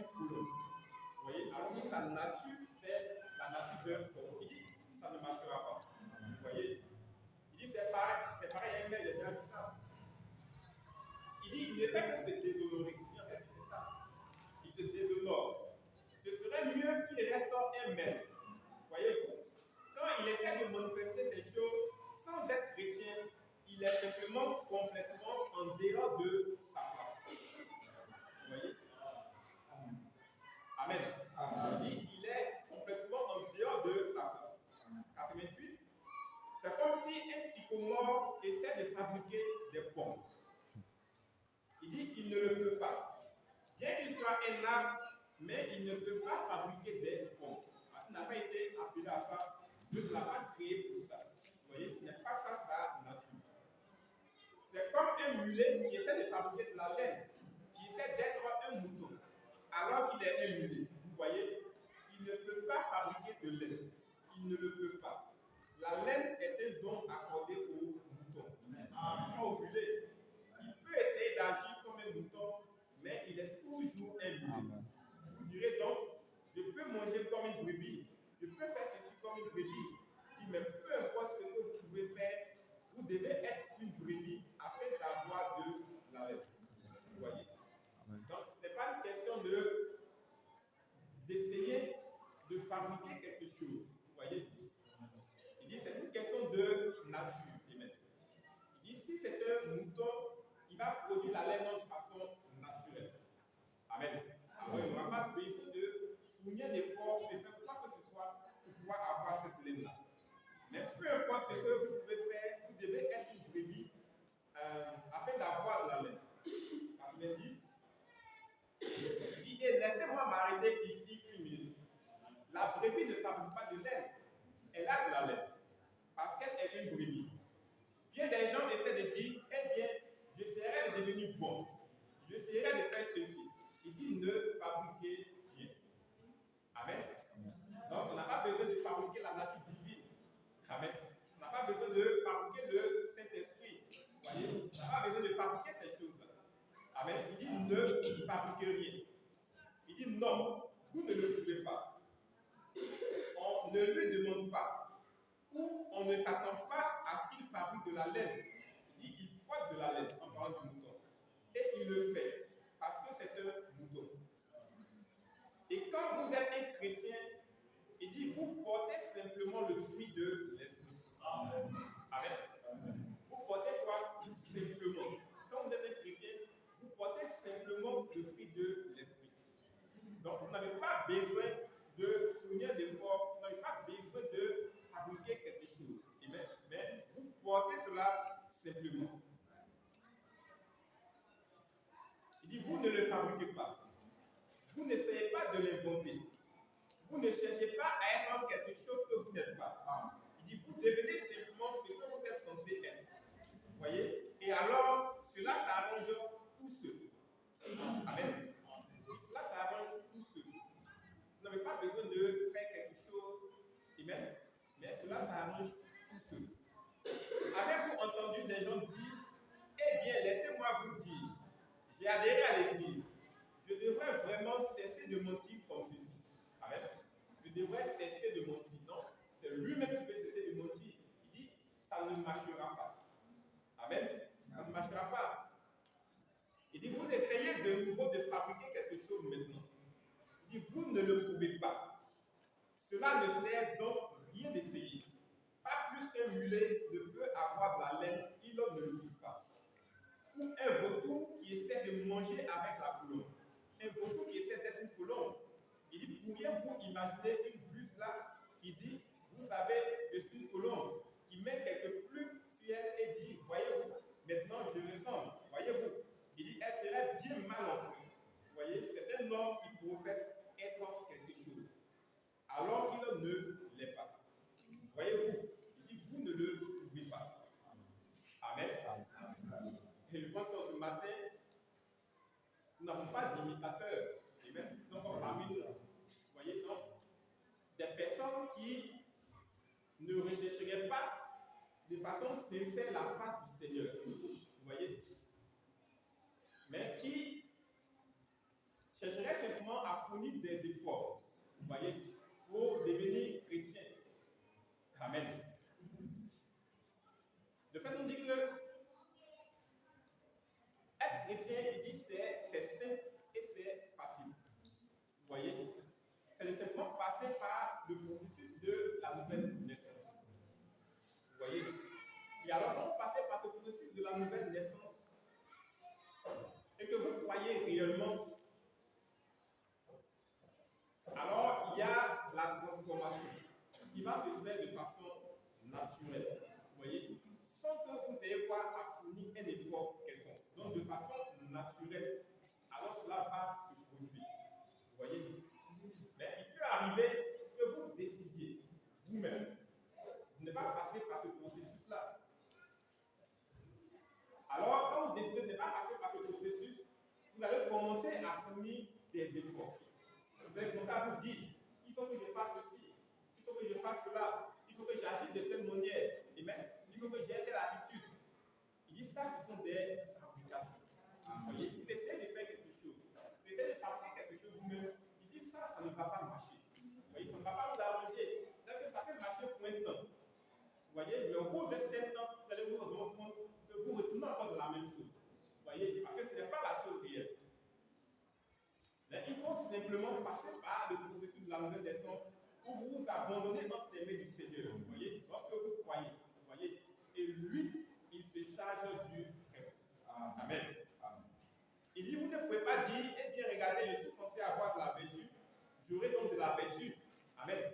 Donc, comme Pierre a dit d'avoir de la foi, alors il faut que je m'arrange pour avoir de la foi. Amen. Ça sera une foi fabriquée. Amen. Parce que pour avoir cette foi-là, vous allez essayer peut-être d'aller jeûner, d'aller faire ceci, d'aller faire cela. Pour avoir la vertu, vous allez essayer de faire ceci, cela.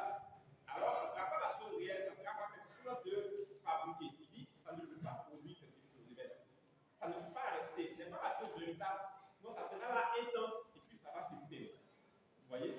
Mais il parle de quelque chose de réel. Je suis censé avoir de la vertu, j'aurai de la vertu. Je suis censé avoir de la piété, ainsi je vais donc l'avoir. Voyez? Eh bien, vous essayez simplement de placer des plumes. Bien qu'elles soient à votre portée, mais vous ne pouvez pas mettre les plumes sur le mauvais oiseau. Cela ne marchera pas. Cela montre simplement l'hypocrisie de cet oiseau. Pourriez-vous imaginer une vieille buse qui essaie d'avoir 2 ou 3 plumes de colombe et qui dit, regardez un peu moi, voyez-vous, je suis une colombe. Eh bien, il dit, nous savons tous que c'est une buse. Vous voyez? Il dit, c'est tout. Nous pouvons reconnaître que c'est une buse. Alors, 94, eh bien, c'est ainsi, lorsqu'on essaie de fabriquer le christianisme, vous voyez, donc, une fabrication du christianisme n'est pas la chose réelle. Vous ne le pouvez pas. La première chose que vous devez faire, il dit, c'est de naître de nouveau. Vous voyez? Et naître de nouveau, c'est une chose qui est simple. Amen. Une chose qui est simple, c'est de simplement l'accepter. Amen. Parce que tout ce que Dieu permet que nous recevons, lorsqu'il décide d'accepter le Seigneur, le processus est simple aussi qu'on le enseigne, c'est de simplement croire. Donc, s'ils sont des croyants, alors ils font quoi? Ils se mettent en ordre. On va, on les baptise. Amen. Donc, quand on les baptise, alors, cela les dépouille simplement de leur péché. Si on a fait une confession auparavant, ils prennent cette décision-là. Et alors, le reste, c'est Dieu qui s'en charge au travers de la parole. Vous voyez? Et au fur et à mesure, ces personnes-là sont nettoyées. Au fur et à mesure, ces personnes sont nettoyées jusqu'à ce que notre Saint-Esprit vienne habiter dans ces personnes-là. Vous voyez? Donc, il dit, c'est le processus de la nouvelle naissance, simplement. Mais celui qui ne peut pas passer par ce processus-là, alors vous allez voir qu'il va essayer de faire quelque chose. Vous voyez? Lui-même va essayer d'être sanctifié. Vous voyez? Lui-même va essayer de faire ceci, il va essayer de faire cela. Alors ça ne va jamais marcher. Vous voyez? Il dit, vous devez être changé. Et quand vous êtes changé, vous devenez une nouvelle création. Maintenant, vous commencez bien. Alors, vous n'avez pas besoin de vous inquiéter pour les plumes. Vous voyez? Il dit, vous n'avez pas besoin de vous inquiéter pour les plumes. Parce que Dieu lui-même, il s'en charge. Tout ce que vous avez à faire, c'est de continuer. Amen. Donc, dans ce processus que vous avez commencé, vous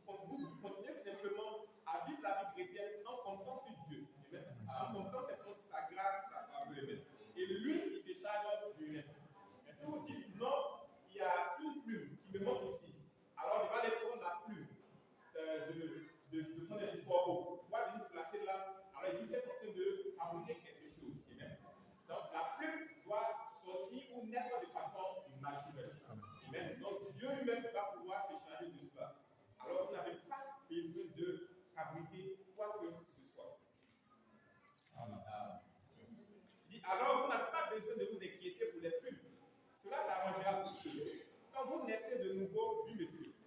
Comme je l'ai dit, toujours dit, vous prenez un corps, vous le frottez bien, vous lui mettez un smoking, une veste, et vous le relâchez, il retournera immédiatement se voter dans la boue.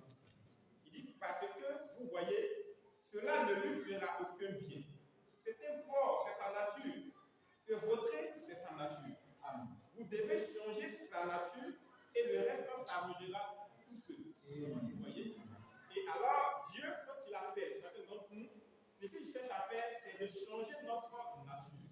Vous voyez? C'est ce que Dieu cherche à faire. Changer notre âme. Vous voyez? Apporter la délivrance. Nous dépouiller en fait de toutes ces choses-là. Et maintenant qui sont attachées à notre âme. Et alors, lorsqu'on arrive à ce stade-là et qu'il nous remplit, vous voyez, dans de son esprit, alors nous pouvons avoir la nature divine. Amen. Mais quand il essaie de nettoyer votre âme, alors vous ne voulez pas. Amen. Vous ne voulez pas. Donc vous trouvez des raisonnements. Vous dites, Amen. Donc quand la parole vient pour nettoyer là, vous trouvez que telle chose-là, c'est ce que vous devez faire. Amen. Vous devez être ainsi. Vous devez agir ainsi. Alors en le faisant, donc cela n'apporte pas de changement ni de transformation à l'âme. Amen. Et alors, il n'y a pas de transformation qui se fait dans votre vie.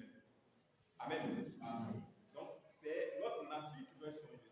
Il dit, vous devez changer sa nature et le reste s'arrangera tout seul. Maintenant, remarquez, vous devez être de nouveau. C'est-à-dire, changer. Il doit y avoir une transformation. Vous voyez?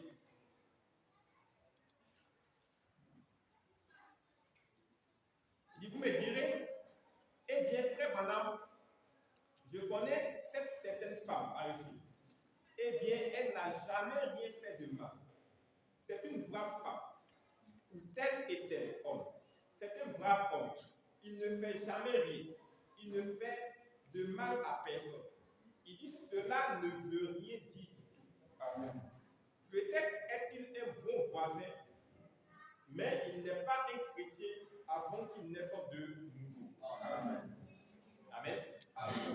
Voilà, avant qu'il naisse de nouveau, il n'est pas un chrétien. Alors, ce n'est pas une question de je ne mens pas, je ne vole pas, je ne fume pas, j'ai la vertu, je suis tempérant, ceci, cela. Il dit ce n'est pas une question de ça. Parce qu'il y a des personnes qui ne viennent pas à l'église, et puis eux-mêmes ils sont plus bons même que c'est de nous tous réunis. Eux-mêmes, mon d'être là, ça dépasse nous. Mais le fait dit, si ces personnes-là ne sont pas des chrétiens, elles sont bons en enfer. Amen. Amen. Amen. Amen. Amen. Parce que Christ a été clair. Amen. Il a été clair. Amen. Il a été clair. Donc il faut accepter son sacrifice. Vous voyez, si tu n'acceptes pas son sacrifice, alors tu ne peux tout simplement pas entrer dans le royaume des cieux. Vous voyez, comme il a dit. Amen. Amen. Amen. Alors ce n'est pas une question de ce que nous pouvons faire, de ce que nous pouvons fabriquer quelque chose, bien que nous-mêmes, nous voulons avoir la vertu, nous voulons faire ci, nous voulons faire cela. Ce n'est pas ça. Amen. Alors quand nous savons, quand nous voyons qu'il y a quelque chose qui manque, et même une chose dont nous avons besoin, c'est simple, il faut nous tourner vers le Seigneur. Vous voyez? Il faut nous tourner vers le Seigneur. Il dit, Seigneur, j'ai besoin de ceci, j'ai besoin de cela. Voici comment est-ce que je suis. Peut-être je suis mauvais, je suis ceci, je suis cela. J'ai besoin que tu puisses changer cela. Amen. Il y avait la Gira certainement. Alors 101 à 102. Alors regardez ce que le Père dit. 101, paragraphe 101. Il dit, ils ne peuvent pas comprendre cela. Tant qu'ils ne sont pas nés de nouveau. Vous voyez, il dit, ils ne peuvent pas comprendre cela. C'est comme des personnes dont les oreilles sont bouchées. N'arrivent pas à comprendre, n'arrivent pas à saisir cela. Il dit, tant qu'ils ne sont pas nés de nouveau. Mais quand cet homme naît de nouveau, il est prêt pour la communion. Jésus est une nouvelle création. Ce vieux personnage méfiant et incrédule qu'il était est mort. Maintenant, il est une nouvelle création. Vous voyez donc qu'il n'a pas besoin d'ajouter quoi que ce soit. Vous voyez, il n'a pas besoin d'ajouter quoi que ce soit. Même lui, il n'a pas besoin de fournir un effort quelconque. Maintenant, parce que cela s'ajoutera quoi? Automatiquement. Amen. Amen. Amen. Amen. Le fait dit, cela va s'ajouter automatiquement. Donc ça veut dire, celui qui est croyant, celui qui est chrétien, celui qui est passé par le processus de la nouvelle naissance, il ne s'inquiète pas en fait pour cette nature divine. Amen. Parce que Dieu se charge de la construction de son tabernacle. Vous voyez, les choses se font de façon naturelle, les choses se font de façon automatique. Amen. Donc Dieu, par le Saint-Esprit, va placer en fait dans la foi. Amen. Donc cette foi dont Pierre parle, il aura cette foi-là. Et ensuite, la vertu va descendre. Et au fur et à mesure, la connaissance, la tempérance, la patience, jusqu'à ce que l'amour fraternel soit là. Vous voyez? Donc, il n'y a pas par exemple un amour fraternel fabriqué où il s'efforce. Amen. Je crois qu'on a l'amour fraternel pour ça, on n'a pas. Vous voyez? On n'a pas besoin de s'efforcer pour aimer un frère ou une soeur. C'est là, je crois qu'on n'y est pas là. Vous voyez? Et si je dois me forcer pour aimer un frère, je dois me forcer pour aimer une soeur, c'est que ce n'est pas la chose de Dieu. Amen. Il faut toujours se ramener à Christ. Amen. Dans la vie divine que nous avons, nous identifier à Christ. Ne compte pas que Christ s'efforçait pour aimer quelqu'un. Voyez. Il nous a parlé de chien, en prenant l'exemple du bon samaritain, où il disait que les gens même qui étaient dans, qui étaient même les pasteurs du temps de Jésus, quand ils ont vu cet homme-là, le bon samaritain, ils se sont détournés. Mais il a fallu le prochain de cet homme-là, quand il l'a vu, il était maltraité. Donc tellement qu'il l'aimait, il l'a pris et il l'a envoyé tout simplement dans l'hôtel. On s'appelle qu'il avait l'habitude de faire ça. C'était nature pour lui. Amen. Ce n'est pas là en fait que c'est venu et puis il a fabriqué quelque chose. Non, c'était une habitude pour lui. Les autres aussi savaient que eux aussi c'était leur habitude. Amen. Ça veut dire que c'est leur nature. Amen. Amen. Amen. Amen. Amen. Donc, quand c'est la nature, ce n'est pas une chose qu'on fait périodiquement. Aujourd'hui, il fait, demain, il ne fait pas, après demain, il fait, après demain, il ne fait pas. Amen. Non, ça, ce n'est pas la nature. C'est une chose dès qu'on est en train de fabriquer, on s'efforce. Aujourd'hui, j'ai fait, non. Et il pense que je vais tout faire, quoi. Je ne vais pas faire. Demain, il va faire, après demain, il va faire. Amen. Bon, aujourd'hui, comme il y a quelque chose, je vais faire. Amen. Ça, on est en train de fabriquer quelque chose. Quand c'est une nature, on le fait aujourd'hui. Demain, on n'est jamais lassé. Notre nature, on le fait simplement. Amen. Vous voyez? Et alors, c'est cela. Alors, le fait dit, là, ça agit pas de façon automatique. Vous voyez? Et en tant que croyants, nous devons encore aspirer en fait à avoir ces choses automatiques. Vous voyez? Pas des choses que nous fabriquons, mais que nous efforçons, que nous faisons de façon automatique. Vous voyez? De façon automatique. On va dire, remarquez, vous devez naître de nouveau. Et quand vous naissez de nouveau, vous ne pouvez pas naître de nouveau sans avoir la foi. Vous voyez? Il ne peut pas naître de nouveau sans avoir la foi. Ça veut dire que ce n'est pas vous qui fabriquez cette foi-là. Vous n'intervenez pas pour que la foi-là même puisse être là. Vous voyez? Donc si vous vous rendez compte que vous êtes en train de vous efforcer pour avoir la foi, amen. Il faut que j'ai la foi, il faut que j'ai la foi, il faut que j'ai la foi. C'est qu'il y a quelque chose qui ne va pas. Vous voyez? C'est qu'on n'est pas passé par le bon processus. Vous voyez? Il faut que je tienne bon. Amen. Sinon le péché va m'emporter. Et sous cela, ça veut dire que je n'ai pas passé par le bon processus.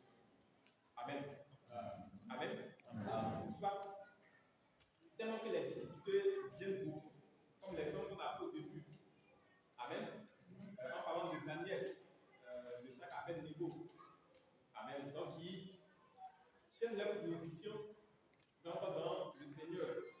Amen. La seule personne qui a régné le Seigneur, parce qu'il n'avait pas le Saint-Esprit, c'est Pierre. Vous voyez? Il dit, cela est arrivé parce qu'il n'avait pas le Saint-Esprit. Il n'a pas passé en fait par le bon processus. Vous voyez? Donc, peut-être qu'il fabriquait les choses. Pierre, c'était une personne qui faisait du tape à l'œil. Amen. C'est du tape à l'œil. Quand on laisse servir le Seigneur, c'est lui qui a enlevé son épée. Amen. Il dit aujourd'hui, si vous touchez à notre Seigneur, en tout cas, peut-être c'est mon temps que vous allez passer. Et même ça, c'était du tape à l'œil. Amen. Mais quand la chose réelle s'est produite et qu'il a vu la mort en face de lui, amen, alors sa nature s'est réellement manifestée. Sa nature s'est réellement manifestée. Et c'est de ça en fait qu'on parle de Daniel. Shadrach, Abednego. Ce n'était pas du Dieu dans leur temps. C'est une question de vie ou de mort. On dit, tu n'adores pas la statue, la funèbre là que tu vois là, le feu. Ce n'est pas un feu qui est dessiné. Vous voyez? C'est un vrai feu. On va te prendre et on va te jeter dans ce feu. Amen. Amen. Toi-même, tu as déjà vu des personnes qui ont jeté là-bas. Tu as déjà vu comment ils sont venus. Amen. Amen. Et on te déchire, on dit, on va te prendre, on va te jeter là-bas. Alors là, ce n'est pas une question de fabrication de quelque chose. Soit vous avez réellement la nature divine et vous prenez la décision de dire, même si vous allez me jeter là-bas, moi je ne peux pas régner le Seigneur. Vous voyez? Et on vous jette là-bas. Mais si c'est une chose qui est fabriquée, quand vous allez regarder, vous allez voir que non, vous ne pouvez pas. Vous ne pouvez pas. Alors, ils ont déjà vu des personnes qu'on a jetées dans la fosse de lion, et ce sont les os de ces personnes. Bon, est-ce même les os sont restés, peut-être même les lions, on voyait les os, les plus rien restés, eux-mêmes ont aussi ça. Ils ont dit, adorer, comme le roi a dit d'adorer, sinon on vous jette dans la fosse de lion. Amen. Mais ils prennent quand même la position pour dire, jetez-nous là. Nous, on ne peut pas avec vous. Voyez, il y a eu plusieurs de ces cas où on les apôtres. Donc la cause est plus grave. On sciait quoi? On sciait les gens. Tu prends, et puis si on peut boire là, on peut faire comme ça, on peut attacher tes deux pieds. Amen. On attache tes deux pieds et puis on peut avec dessus. Et puis celui qui a fait il le voit. Mais il dit non, la main est morte, moi je veux mourir comme ça. Amen. C'est la même chose. Moi, je ne veux pas réunir mon Dieu. Vous voyez? Alors l'histoire nous apprend que tellement que les gens avaient la foi, tellement qu'ils croyaient dans le Seigneur, ils étaient vraiment le Seigneur. Alors le diable a dit non, au lieu de les faire partir rapidement vers le Seigneur, c'est mieux de mettre des tactiques. Vous voyez? Et c'est là que l'œuvre des Nicolaïtes est née. Ils ont commencé à mélanger la parole. Vous voyez? Mais les gens aimaient vraiment le Seigneur. Vous voyez? Parce que le Saint-Esprit était vraiment reconnu. Amen. Alors on peut se poser, est-ce qu'en notre temps, si ces choses-là se produisent, combien d'entre nous, vous voyez, combien d'entre nous vont encore prendre position du Seigneur? Vous voyez? Alors que c'est jusqu'à là que nous devons avoir la foi. Souvent, ce sont des choses qui se produisent. Ça, c'est au travail. Vous voyez, au travail, il y a un métier maintenant se produit. Et de peur d'être renvoyé, on est obligé de motiver. Vous voyez? De peur d'être renvoyé. Il faut de la vérité. Amen. Amen. Une chose est sûre, c'est que quand tu prends position pour le Seigneur, tu vas prendre position pour toi. Amen. Tu vas prendre position pour toi. Il va prendre position pour toi. Amen. Amen. Peut-être un élève qui n'a pas bossé, qui n'a pas étudié. Il y a peut-être même qui a bossé, mais le devoir passe, mais il ne pique pas. Vous voyez? C'est qu'il va avoir zéro, une mauvaise note. Il arrive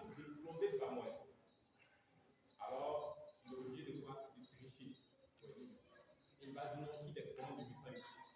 Quel comment de message? Quel comment de message?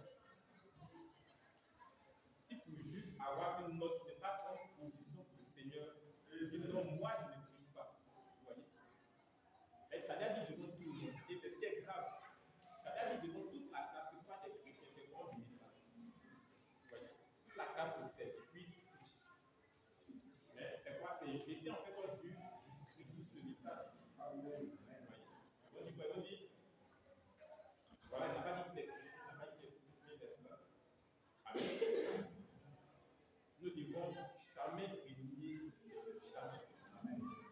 Quelque chose que cela peut nous dire, nous devons prendre position pour le Seigneur. C'est jusqu'à là que nous devons arriver. Vous voyez? Alors, si nous sommes dans des situations où on ne peut pas, ce que vous voyez, il faut qu'on revoie notre adoration. Il faut qu'on se dise, c'est qu'il y a quelque chose qui nous manque. Vous voyez? C'est qu'il y a quelque chose qui nous manque. Mais c'est que les gens avaient du temps des apôtres, là, c'est qu'on n'a pas encore ça. C'est qu'on n'a pas encore ça. Alors que les apôtres, ils ont vécu au temps du Seigneur. Donc, ils étaient censés refléter le Seigneur. Donc, de la même manière que lui, Christ, il a vu la mort en face. Vous voyez, il a vu la mort en face. Et qu'il a pris la position de dire, je préfère aller mourir. Amen. Alors, il y a un moment que c'est cette même vie-là qui a influencé ceux qui étaient au temps des apôtres. Vous voyez, où Pierre, alors qu'on devait le crucifier, il a dit, mon Seigneur a été crucifié main en l'air. Amen. Donc, je ne suis pas digne de mourir comme lui. Donc, moi, renversez-moi. Mettez mes pieds en haut, ma main en bas et puis crucifiez-moi. Vous voyez? Donc, ça, c'est un pied transformé. Ah, il n'a pas cette partie dit, je ne le connais pas. Vous voyez? Au contraire, il indique comment il veut même qu'on le tue. Amen. Amen. Et alors, si cela devait se produire dans ce temps-là, quelle position on va prendre? Est-ce qu'on sera prêt à accepter qu'on puisse nous tuer pour le message? Est-ce qu'on serait prêt chacun de nous? Alors il faut que ce soit jusqu'à là, qu'on arrive jusqu'à ce stade-là. Même si on doit nous tuer, ça ce n'est pas important pour nous. Vous voyez? C'est pas important pour nous. Si on ne te tue pas, que tu restes, c'est quoi? C'est pour vivre le monde. Vous voyez? C'est pour vivre le monde. Si on te tue, on t'envoie un peu plus rapidement vers le Seigneur. Vous voyez? Donc si tu réunis le Seigneur, tu décides qu'on ne te tue pas, ça veut dire qu'il y a un problème dans ton entourage. Alors puisque le Seigneur te donne des aider. Amen.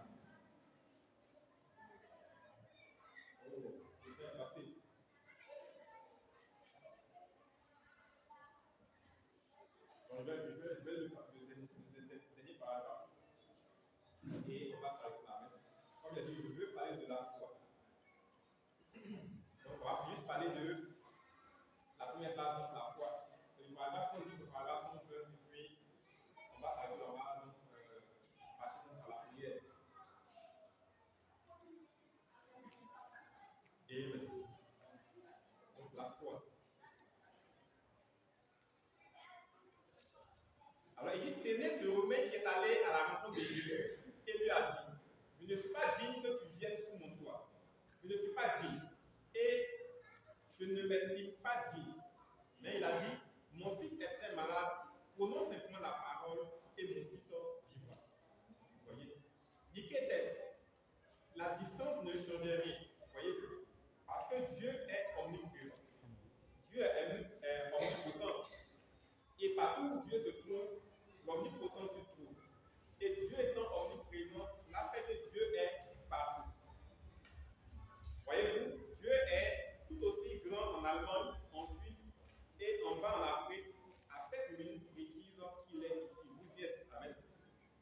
Il a donc dit, je ne suis pas digne que tu viennes sous mon toit. Prenons simplement la parole. Il dit qu'était-ce? C'était la foi de ce Romain. Vous voyez? Il dit, il a cru à cela. Et Jésus a dit, rentre chez toi, ton fils vit. Et il est parti un voyage de 2 jours. Et le lendemain, avant d'arriver à la maison, il a rencontré quelques-uns de ses serviteurs qui venaient. Il lui a dit,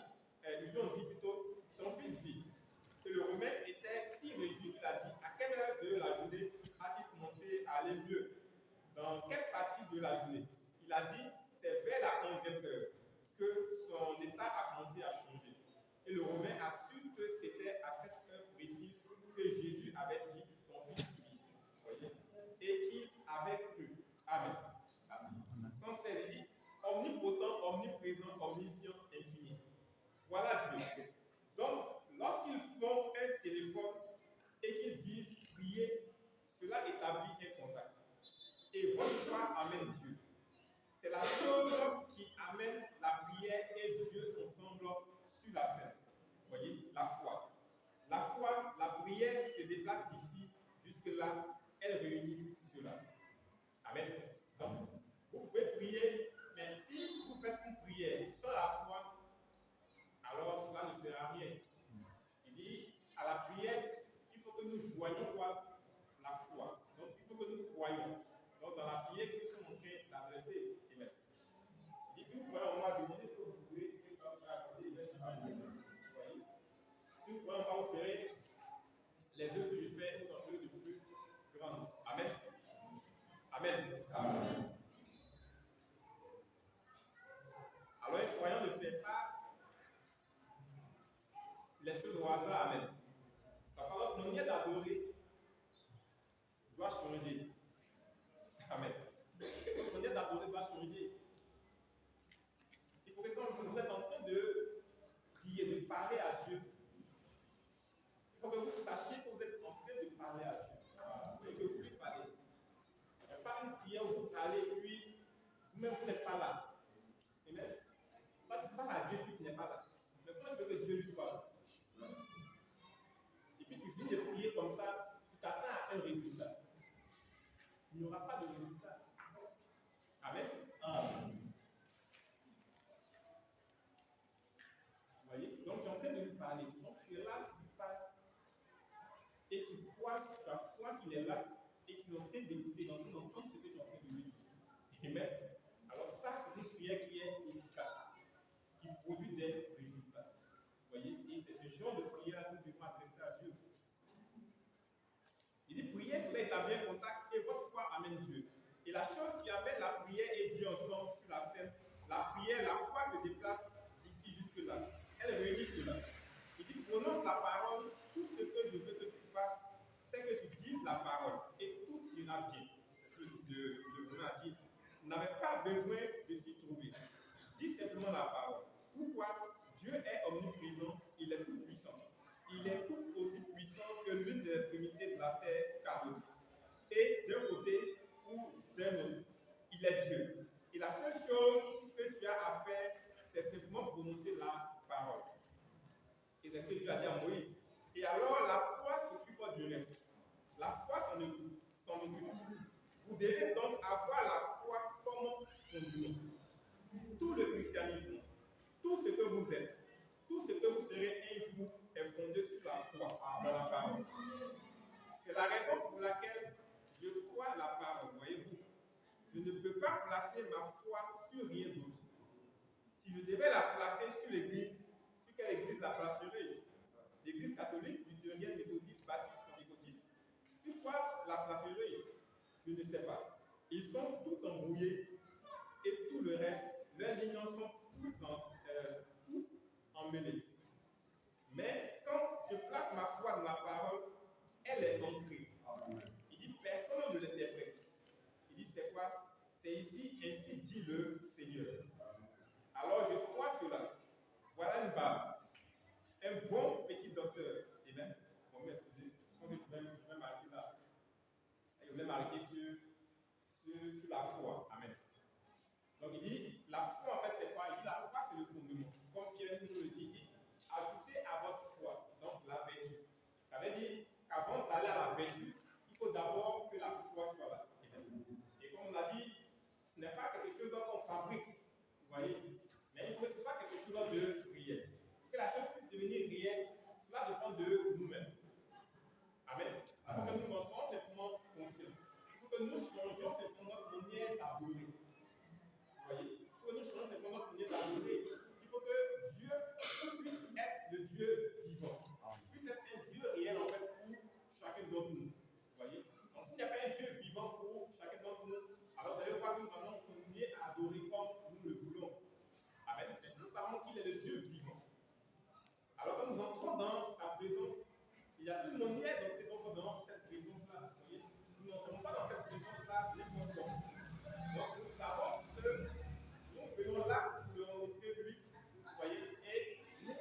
midi, il faut que je prie. C'est le soir, il faut que je prie.